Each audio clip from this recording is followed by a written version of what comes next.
This is not the story of one man or of any one nation. It is the story of a purpose.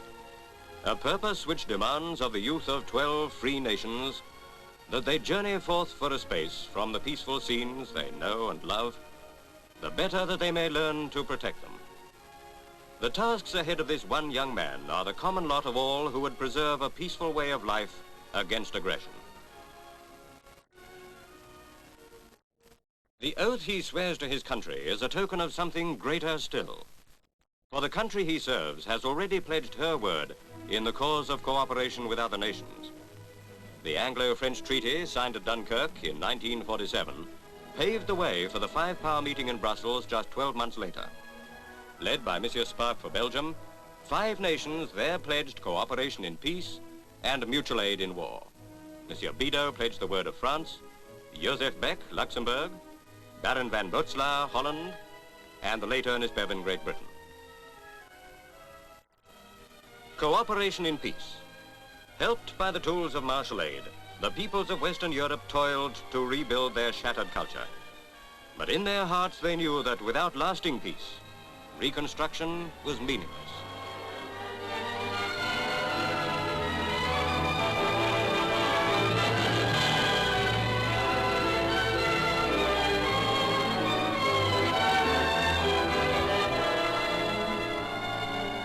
But peace needed its defenders.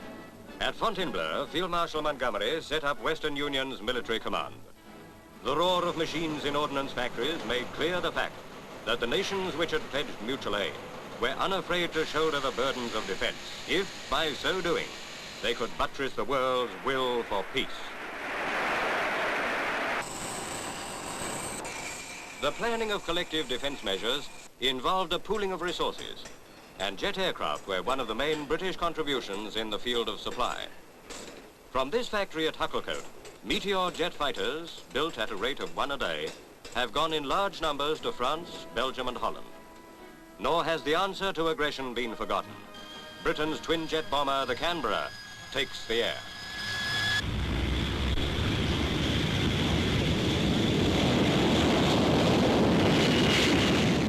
High above the lands they were built to protect, the combined air fleets of Western Union have joined in battle exercises. Men of 5 nations flew in Operation Bulldog.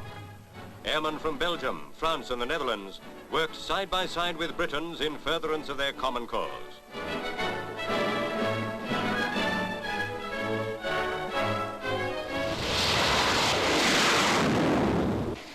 Operation Bulldog was the first of a series of mock battles designed to weld the air and ground defense forces of Western Union into efficient and fully integrated unit.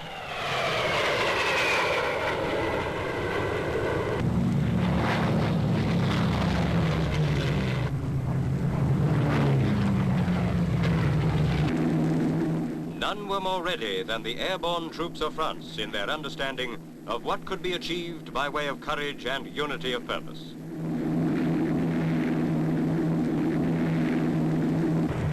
The super forts of the USAF, there to cooperate, brought with them the promise of an even wider roof of security.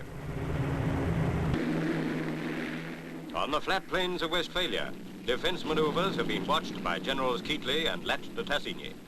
What they are now seeing is the first large-scale test of coordinated battle tactics.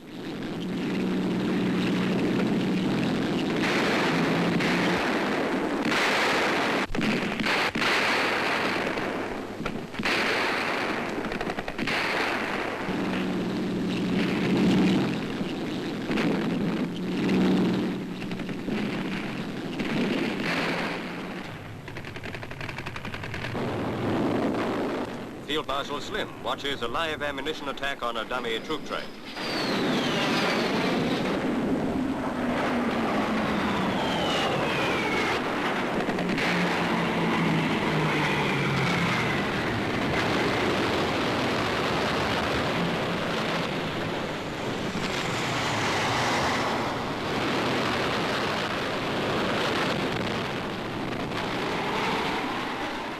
The spirit of cooperation has been no more evident than at sea.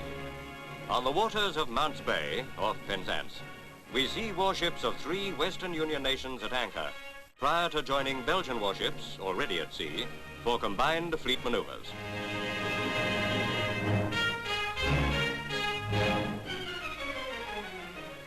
On board HMS Implacable, Prince Bernhard meets Field Marshal Montgomery and admirals of the Western Union Fleet.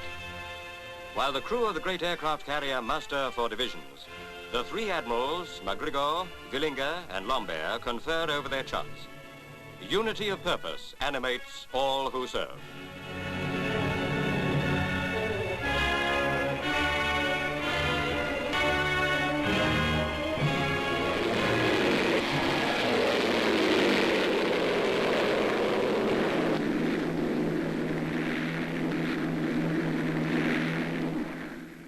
Nor have fleet operations been confined to Atlantic waters alone. Admirals Mountbatten and Lambert joined forces in the Mediterranean for sea-air exercises.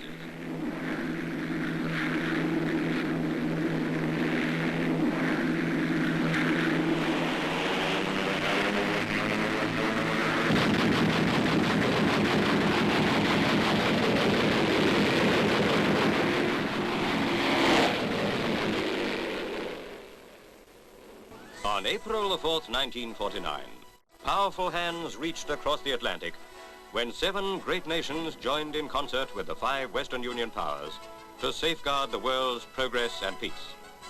In Washington, the foreign ministers of Canada, Denmark, Iceland, Italy, Norway, Portugal, and the United States signed with the nations of Western Union the North Atlantic Pact. This was no treaty aimed at aggression, but a pledge to cooperate in defense of the peace.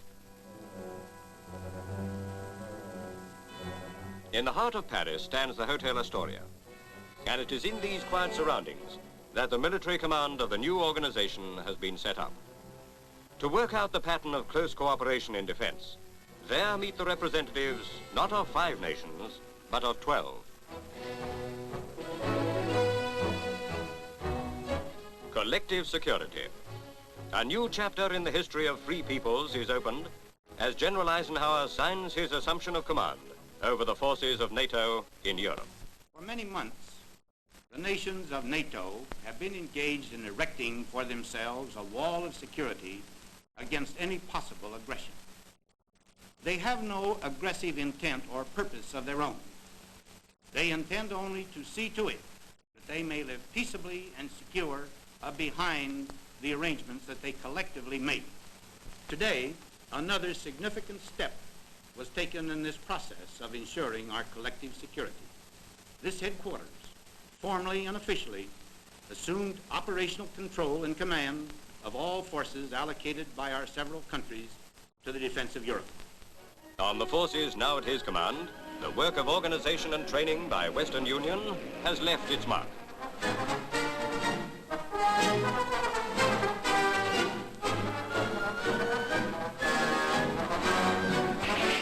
Now, the armies of the 7 other nations move forward to play their part. These are the troops of Norway. Together with the forces of Portugal and Denmark, the NATO armies in Western Europe are 1,400,000 strong. From farthest north, south to Italy, the abiding spirit is one of cooperation. This is not the story of one man's oath or of the oath of any one nation. It is the story of a purpose. A purpose which has brought men of many nations together so that, united, they may be better able to preserve the way of life they know and cherish.